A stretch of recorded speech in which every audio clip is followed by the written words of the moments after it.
ha koe inga he te mena fō nupa mai ki he mato e whikine ni ke tāki mai he tō mato hianga toi mai anono ki e hawanga he tō e Europa ki Niue si Hawaii fuki mo e si matutoki whakanata ke he tō missionari ne wangi ki Niue mai hawanga he mui whakakerisiano. Hako manate o tō mō whamari fuki ni tohi matua ta matua whako e ta tohi pehe koe matua whako paea. Si hai ei whalua tohi no mai ke whakatau ka whanu me te o ingoa e matau e tohi o. Ko whai tangata te ngā koe tohi, ka i whakamata whenga. Ka koe tohi e whiwhine ke he ua e seo tau. Ka e pehe o ka hā, mōri. Haia mai, haia e taha tala, hanga uia ka hae ke tangata ne hake ki Niue, si keri ai mo ia mai tau whuata Niue. Taha tala ia ne tohi e whiwhine. Planga tau, hai edo tala tohi ke tau tohi kuei he te hata tōru tau mamatua. Si tunga ni ke tau tangata kumi ka o alo tōru kumi mai e tau mene ia ko whē ke tau archives, mene tau ai, mo e riu ke whasia ki mei e tau tala ia ke whakailoa mai koe pehe e tau puhala e tau mamatua e waha whakamua mai tau mena nuko tutupu si tu hoko e tau hiki anga ki motu ko e tau mumui e tau tangata. Ko Margaret Pointer, ko ia e tohi e whoki e taha tohi ka muahanga ia ke tau koutou Niue e watu ai ke he whakutaki anga whamuahela rolangi ia. So koe tohi whamuahana ia ka ramarahu nei. Koe pehe e hanga awanga he tohi whewhela e matauru. Ua seo years of conflict and change. Koe tau Tabana ne tutupo e Niue po ke tau na hua ne tau se Niue e waha ia ua seo tau ia between those two dates mentioned, 2 years mentioned. Ka hei tāna ne he tutu e au me whanongo ke he recording ne interview he Radio New Zealand pe he whiwhining ha koe na we have to look at it in that context in those times. Yes. Niue was really undeveloped at the time, and little was known about the outside world as well. And the majority of the locals did not, speak the language, the English language, as well as they do now. And no doubt, of course, there's got to be a lot of misunderstandings. Tumani ke loa me manatu he tangata. Koe ei toka ronga te whoane o hake mga hui ane hake e Captain Cook i Niue. Hako whakaingoa whakagarea e Captain Cook i te e motu si ei mai ke he to tangata o whano o tonga ke o tutu i Niue. Hako ingoa no ko whakaingoa hake ko Savage Island. Whuki ne e tutu ni ka peto ngā ngā.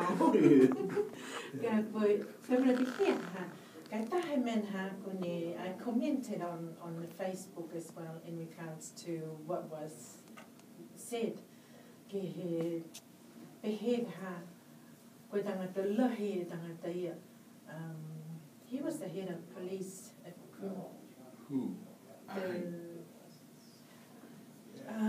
Ko haila, ko komisina po ke take ta whahe leo leo. The commissioner there was executed in Niue by the Niue. Yep. Si pehe ha e ta tuhi e tamta kupi Margaret Pointer.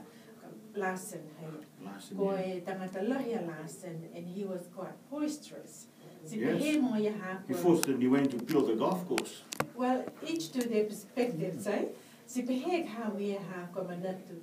From a local's perspective, pehek ha ko kisikisianga mai he tangata motu, tunga pehek ha whewhe ko he muka e tangata ia, ko mutu lahi ka, ko pule lahi foki, lahi ka, tunga pehek ha kisikisime whewhe ha e tau ai lani tau tangata mai motu ko Niue e kisia tangata ia moia. But hamena fuki ke manatu to tulu ke vahe to palangi mga huia. Hako to palangi to mga huia, ko lo tulu ne whai wiki to whunua he tokolonga i to tangata whakatupa ka. Slaveries, hei e mga ia ne suka tō ono ki me to hine to e o ki ko pihia e hanga pala ni ni fina to ia ki motu ono no ia ko ia ko pala ni mo ha ia to mana tuanga whakatokolunga me ono no hifu i te tangata he motu ko e te tangata whakaseanga he ono ki ai. Hako whoki e haua ki sianga mai haua longa whoki tutu. E hia whoki ni hako mana tuanga. Hako mana ki heke he tau wanga he te tangata ngā. Ko e tau tangata e no nofi motu, ai na pēri hai pui anga, ua hemu, whakatokolalo te mahani. I don't know if you read the background. I read the background. It was written on the book. Ko e si mana tō hake mga nei haka tō tuhi mai mahani tō tangata atu motu tunga ia ki Peritania. Hai ei tamata kau i Peritania ni ingo lo tūru me tō Masons ngā. Si koe nākai mita ke lo tūru me hako i roa me tō tūru ki ei mai tō tangata uli. Ko tō tangata sino kula i mita ke lo tūru ki ei. Tō seani, tō li tōru ki ei. So it's a nice writing, nice story to read. Ka pitunga nei e whakalofa hako pihia e mena ni tupu ki ia. Hako kiri mutu hia pia he tō matakainanga Niue ia. Whakaue ki whiwhini a hapua makau ia he tuhi tau papakalaki mo Niue. Ka e tahi mena whoki ke manati tau tōru. That is someone else's history. It is how they wrote it. If Niue had written it, would it have been any different? Maybe a different spiel to it, yeah?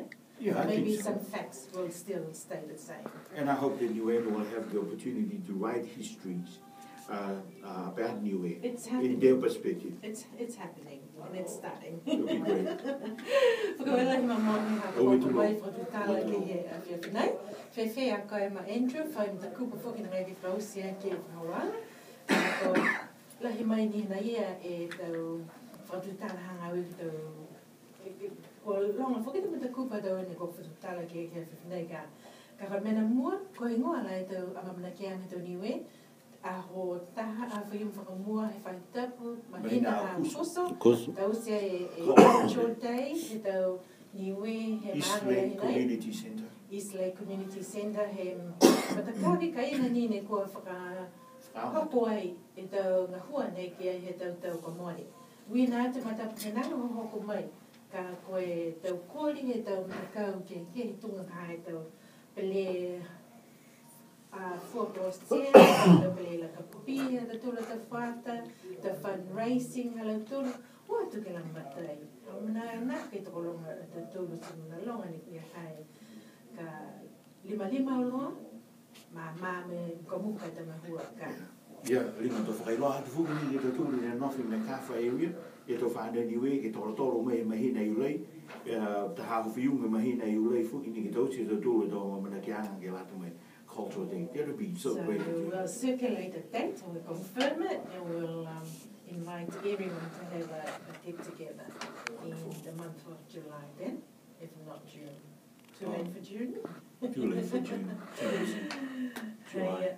Whakawelahi, tau se e taha ion te whakausia I ha te tōlu karoanga ka, whakawelahi mamai.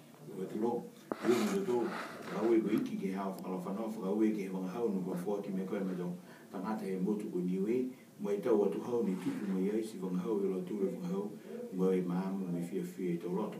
Haka whakamanui nā ngai ke hao ata tangata si pehe nei ai, whakamanui na mai matou i motu nei ko Australia, pehe ni ki Niue mo New Zealand. Tahe hao whakalawhanau ke maloi o matou rosi, hao hao e matapu e matou hiki ko Yesu Keriso, ko iungi atu ki ai. Amen. Amen.